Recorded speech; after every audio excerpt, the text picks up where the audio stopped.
Halo bro, ketemu lagi sama aku Fatah.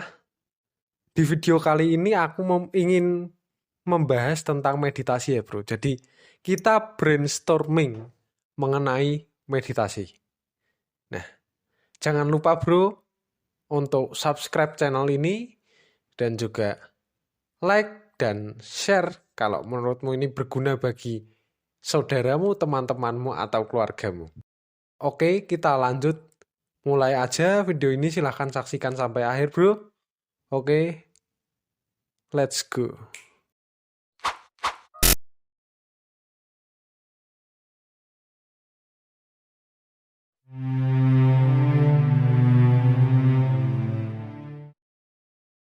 Oke, jadi di awal aku singgung sedikit apa itu meditasi dan bagaimana ya, bro.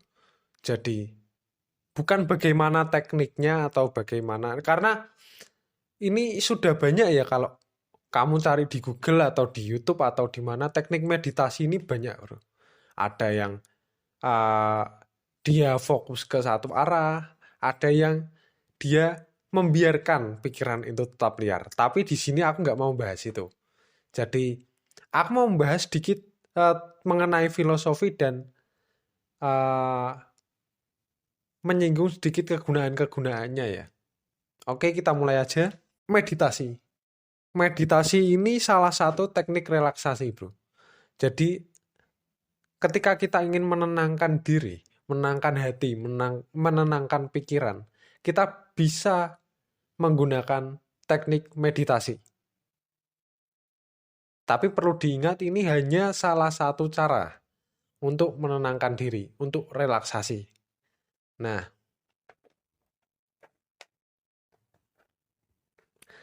lalu asal mula meditasi. Meditasi atau dhyana, ini dhyana atau dhyana ya? Nah, oke. Bermula dari tradisi agama Hindu bernama Vedantism atau Vedantisme. Sekitar tahun 1500 sebelum Masehi di India kuno. Jadi memang ini tradisi agama Hindu, bro. Jadi nggak salah misalkan seseorang ada yang mengait-ngaitkan, mohon maaf. Orang Islam nggak boleh meditasi atau apa gitu kan. Banyak ya isu-isu yang berkembang di masyarakat seperti itu.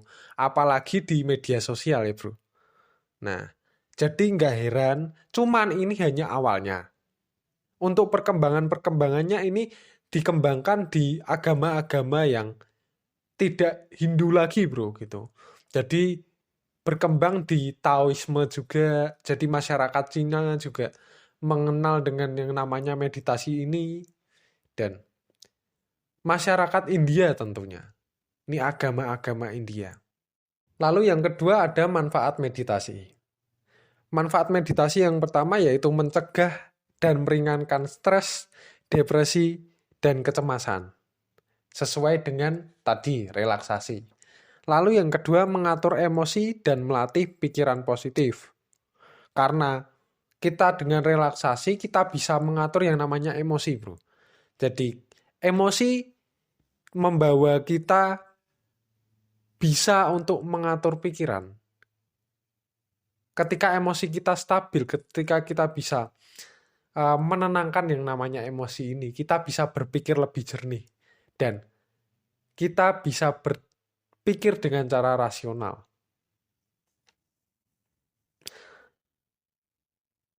Lalu yang ketiga mengurangi nyeri karena pernapasan bro. Pernapasan termasuk dalam salah satu kegiatan metabolisme dalam tubuh.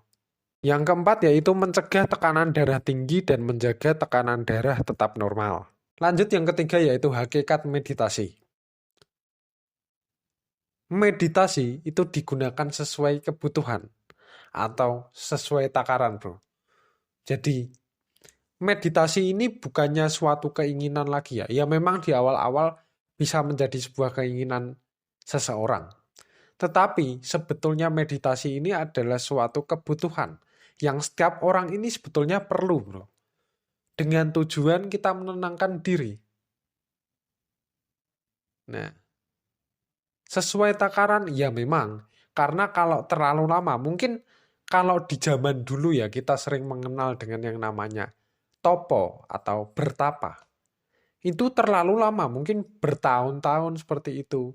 Kalau misalkan kita bayangkan kita bertapa bertahun-tahun, kita sudah berkeluarga misalkan. Terus anak istrimu suruh ngapain gitu. Mau hidup bagaimana, kamu kerja enggak, bertapa terus, enggak dapat penghasilan misalkan. Kamu menafkahi anak dan istrimu seperti apa? Maka dari itu secukupnya, sesuai takaran yang mungkin masing-masing orang beda ya. Ada yang mungkin 10 menit, 15 menit, 20 menit. Ada yang mungkin lebih lama dan it's okay bro. Itu sesuai takaran orang masing-masing ya. Yang keempat yaitu tujuan meditasi. Meditasi tujuannya yaitu agar seseorang merasa tenang dan damai. Nah, masuk yang kelima bro.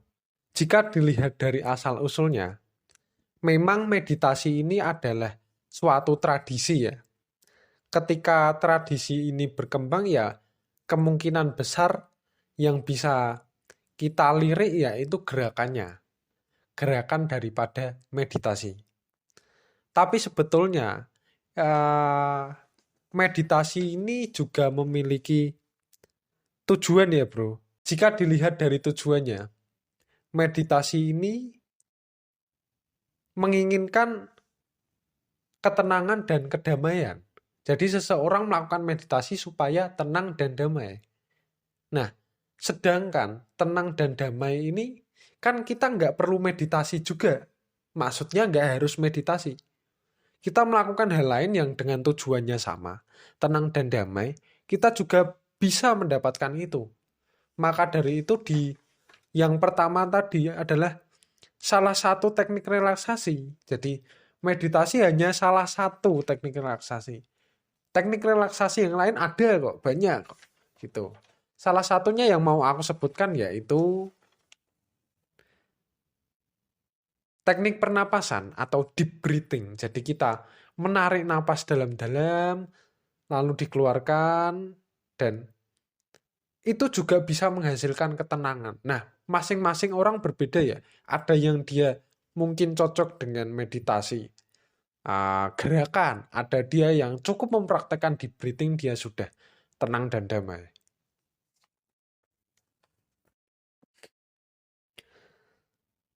Lalu yang kedua ini sebetulnya salah satu teknik yang ada di dalam agama ya bro. Jadi ini ada dalam agama Islam, teknik ini bernama zikir. Jadi seseorang yang melakukan hampir sama ya, gerakannya hampir sama. Cuman ketika zikir ini membaca ayat-ayat tertentu.